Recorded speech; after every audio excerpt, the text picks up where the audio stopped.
नमस्ते और सलाम। अगर मैं आपसे ये सवाल करूं कि डीएचएच का सबसे अंडररेटेड आर्टिस्ट कौन है, तो आपका जवाब क्या होगा? धनजी, शौहाटी, द सीज, एमसी अमृत, एमसी हरी। ये सारे फनकार एक हद तक के लिए आम जनता के लिए अंडररेटेड तो है ही, लेकिन इनको सैकड़ों हज़ारों लोग जानते हैं और इनके वीडियोस पे लाखों की तादाद में व्यूज़ आते हैं। क्या आप यकीन करेंगे अगर मैं कहूँ कि एक ऐसा आर्टिस्ट भी है जिनके गाने बहुत गज़ब हैं और इंसानों से ज़्यादा अंडररेटेड हैं? आप शायद सोचेंगे कि भाई ये सारे लोग ही तो अंडरग्राउंड वाले हैं और इनसे ज़्यादा अंडररेटेड होना और इनके बराबरी पे गाने बनाना तो नामुमकिन सा लगता है। जी हाँ, इस गलत फहमी को मिटाने के लिए मैं आपके सामने पेश करता हूँ देसी हिप हॉप सीन का असली underrated artist Abdul. Ping pesa, ping pesa, ping pesa, ping pesa, ping pesa, ping pesa. Abdul एक ऐसे आर्टिस्ट हैं जिनका ताल्लुक दक्कन भारत के हैदराबाद शहर से है और अब्दुल के आज तक सिर्फ 8 गाने और एक मिक्सटेप आ चुका है। लेकिन इस चीज़ को मैं शिद्दत से कह सकता हूँ कि अब्दुल सबसे अंडररेटेड हैं क्योंकि अब्दुल के गाने गो फकिंग हार्ड। चलें इनके गानों के बारे में बातें करते हैं। अब्दुल का पहला गाना पिंक पैसा आया था जनवरी 31, 2023 में। इस गाने का जॉनरा था साइकेडेलिक हिप हॉप। ये गाना दरअसल अब्दुल का आज तक का सबसे मशहूर गाना है और इस गाने की खासियत यह है कि इसके यूट्यूब वर्जन में एक्सटेंडेड वर्स है जो एक बीट चेंज के बाद आता है।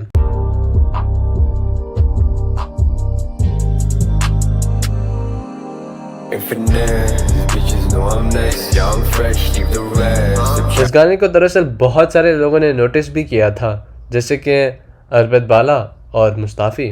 अब्दुल का दूसरा गाना था तू है कहाँ और इसमें वो क्लाउड रैप जॉनरा के गाने को बनाते हुए नज़र आते हैं और एक बहुत ही चिल गाना बनाया हुआ है उन्होंने। इसी गाने का स्पेड अप वर्जन भी आया हुआ था और इसके बाद 2 और गाने आए थे। लेकिन हम आगे बढ़ते हैं अब्दुल के क्रेम de la क्रेम की तरफ, द गुस्ताखिया मिक्सटेप। तो इसी वास्ते अपने कुर्सी की पेटी बांध लीजिए क्योंकि आगे का सफ़र हैरत अंगेज़ होने वाला है। इस एल्बम का पहला ट्रैक है इंट्रोडक्शन और इसमें अब्दुल भाई अपने ख़यालात को हमारे सामने पेश करते हैं और अगर हम इनके ख़यालात को गौर से सुनेंगे तो हमें ये मालूम होता है कि इनके दिमाग में एग्जिस्टेंशलिस्ट विचार काफ़ी ज़्यादा है और ये मेटामॉर्फोसिस जैसे मौज़ूओं का भी जिक्र करते हैं। इस एल्बम का पहला गाना और दूसरा ट्रैक था ले चल और इस गाने में अब्दुल भाई अपने बेगम के साथ कई दरख्वास्त पेश करते हैं। ख़ास तौर पे कोरस में अब्दुल भाई ये कहते हैं कि वो इस ज़माने से चिढ़ गए हैं और उन्हें पुराने ज़माने में जीने का बहुत शौक़ है। वो इस बात को काफ़ी शफाफियत के साथ कहते हैं। इसी गाने में वो कई सारे दिल दुखाने वाले विषय को उठाते हैं और अपनी सुरीली आवाज़ में बयान करते हैं। मैं अब्दुल भाई की उम्र का अंदाज़ा तो नहीं लगा सकता, लेकिन इनके लिरिक्स बहुत ही गमगीन और बहुत ही मैच्योर है। मैं इस लेवल की मैच्योरिटी को मैं बिल्कुल एक्सपेक्ट नहीं कर रहा था। इस गाने को ब्लैक एंड वाइट में शूट किया गया था और बहुत खूबसूरत दिखता है। मेरे ख्याल से इस वीडियो को ब्लैक एंड वाइट में इसीलिए शूट किया गया था ताकि नाजरीन को ज़ाहिर हो सके कि ये पास्ट में हो रहा है। जो भी वाक़यात आपको इस वीडियो में नज़र आ रहे हैं ये सारे पास्ट में हो रहे हैं। शायद इसी वजह से अब्दुल और उनके प्रोडक्शन टीम ने ये फ़ैसला लिया था। इसके बाद अगला गाना है जादू और ये पिछले गानों के मुकाबले थोड़ा सा खुशहाल है और इस गाने में अब्दुल अपनी बेगम को पहली बार देखने और मिलने के बारे में गाते हैं। अब्दुल भाई ये कहते हैं कि वो बेगम को पहली बार देखने के बाद ही फ़िदा हो गए थे और राब्ता करने के बाद तो दीवाना ही बन गया था बंदा और ये ख्वाब देखने लगता है उसके बारे में और बेगम के साथ घूमना चाहता है, फिरना चाहता है और उनको अपने मनपसंदीदा गानों को दिखाना चाहता है। इस गाने के बीट्स और राइम्स दोनों बहुत अच्छे हैं। इस गाने का वीडियो भी दरअसल बहुत अच्छा बनाया हुआ है अब्दुल भाई ने और अगर आप गौर से देखेंगे तो आपको ये मालूम हो जाएगा कि ये वीडियो जो है रंग बिरंगा है। तो इसका मतलब ये है कि हम नॉन लीनियर स्टोरी टेलिंग को एक्सपीरियंस कर रहे हैं क्योंकि यहाँ पिछले वीडियो में ब्लैक एंड वाइट को इस्तेमाल किया गया था और इसमें बहुत सारे कलर्स को इस्तेमाल किया गया था। तो हाँ, इस एल्बम में स्टोरी टेलिंग जो है मेरे ख्याल से 10 में 10 है और अटेंशन टू डिटेल की तो बात ही नहीं की जाए। अब्दुल भाई ने तो हैदराबादी अंदाज में, अगर मैं इजाज़त है कहने की, तो मौत डाल दी उन्होंने। बहुत अच्छा किया हुआ है उन्होंने और गज़ब है। अगला गाना है कश्मीर फाइल्स और इस गाने में हमें गाने के बजाय एक मोनोलॉग मिलता है।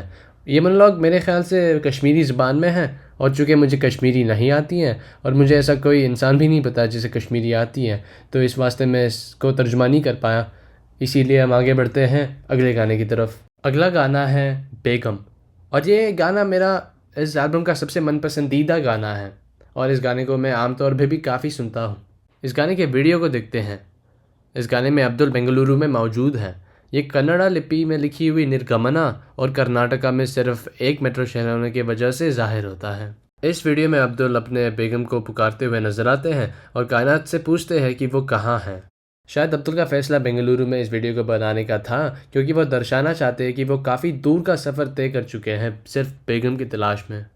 अब्दुल पर्दाफाश करते हैं ये कहते हुए कि वो बेगम का मर्द बनने के लिए बहुत सारी कोशिशें कर चुका है, लेकिन इसके बावजूद वो नासफल रहा है। बेगम को हासिल वो नहीं कर पाया है। कोरस के पहले अब्दुल के जहन में ये ख्याल उठता है कि वो शायद उसकी अजीब भी है जिसकी वजह से वो बेगम को खो चुका है, लेकिन कोरस के बाद वाले वर्स में वो अपने आप को गमज़दा और बेसब्री जैसे नाम बुलाता है।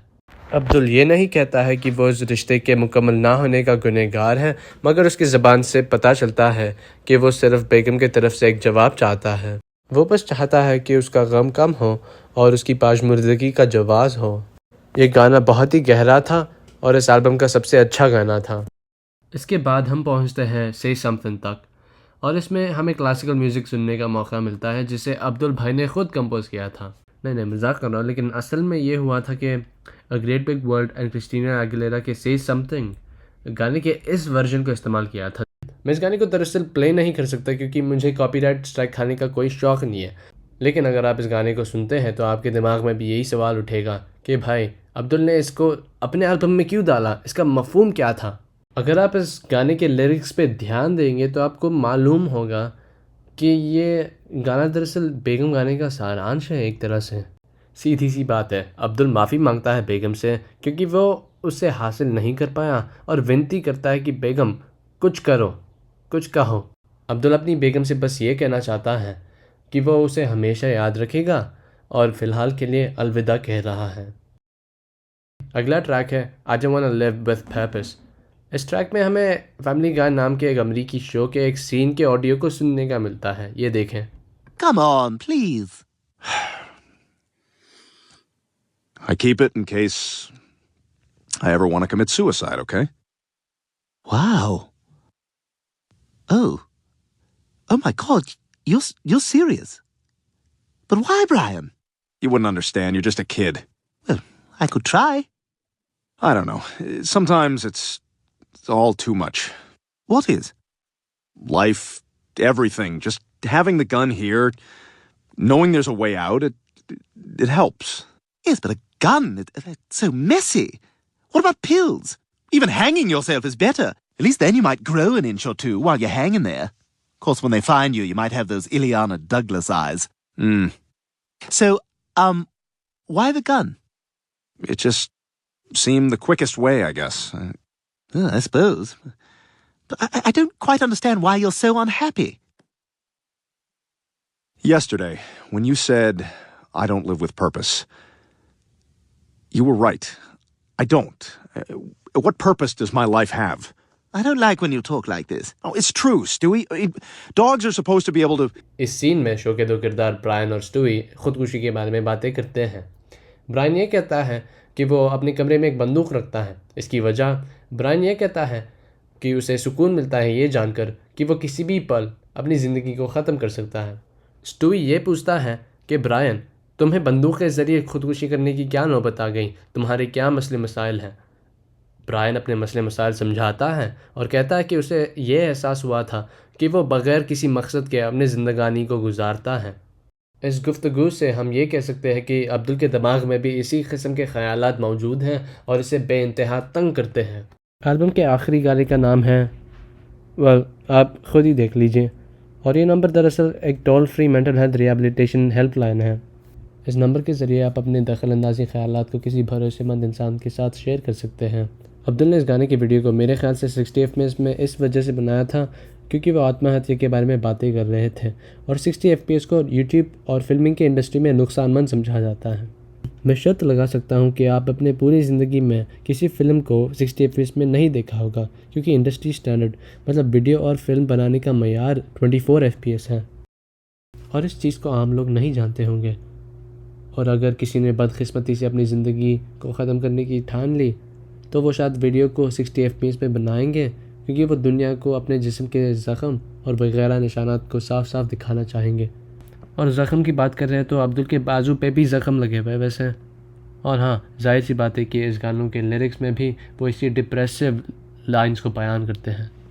डिप्रेशन छा जाती है अब्दुल और उसके गाने के सुनने वालों के ऊपर। इस गाने के बाद मुझे असल में अब्दुल भाई के हाल की चिंता होने लगी। खुशखबरी की बात यह है कि अब्दुल भाई अभी भी ज़िंदा है और उनके गानों के ऊपर लिरिक्स वीडियो भी बन चुके हैं और अब्दुल भाई ने इन लोगों को नोटिस भी किया है, जिससे मैं बहुत खुश हूँ। आप शायद सोच रहे होंगे कि भाई तू इतना खुश क्यों हो रहा है, क्योंकि इन वीडियोस को मैंने ही बनाया था। इसके बाद अब्दुल के सिर्फ 2 गाने आए थे, जैसे मॉप और यू। तो हाँ, मैं इस वीडियो को ख़त्म करने के पहले बस ये कहना चाहता हूँ कि अब्दुल को इस एल्बम बनाने के लिए 2 साल लगे थे। इससे हमें ये मालूम होता है कि अब्दुल बहुत ही डेडिकेटेड आदमी है और इनकी क्वालिटी पे कोई कॉम्प्रोमाइज़ नहीं करते हैं। तो मुझे इस चीज़ को देख के दाद देनी पड़ती है, क्योंकि आज के ज़माने में ऐसे लोग देखने के लिए बहुत ही कम मिलते हैं। और हाँ, इस एल्बम के लॉन्च होने के पहले द डेज़ बिफोर गुस्ताखियाँ बोल के भी एक चीज़ आया था, उस चीज़ को ज़रूर चेकआउट करें, क्योंकि इसमें अब्दुल के ख़यालात एकदम रॉ तरीके से हमें देखने को मिलते हैं। और अगर आप इसे देखेंगे तो आपको पता चलेगा कि भाई अब्दुल तो मतलब अलग ही किस्म का बंदा है। ऐसा कोई DHS में कोई आर्टिस्ट नहीं है, आपको ऐसा लगेगा। तो हाँ, इसे ज़रूर देखें। तो मान गए ना, दिखाई दिया मैंने तुम्हें DHS का असल में सबसे अंडररेटेड आर्टिस्ट। तो आपको क्या लगता है, अब्दुल को अंडररेटेड कहना लाजमी है या फिर ये बंदा अंडररेटेड के बजाय सीधा अननोन है? ज़रूर कमेंट्स में बताएं। और अगले वीडियो में मैं आपको बताऊंगा तेलुगु हिप हॉप के पूरे इतिहास के बारे में। तो मिलते हैं अगले वीडियो में।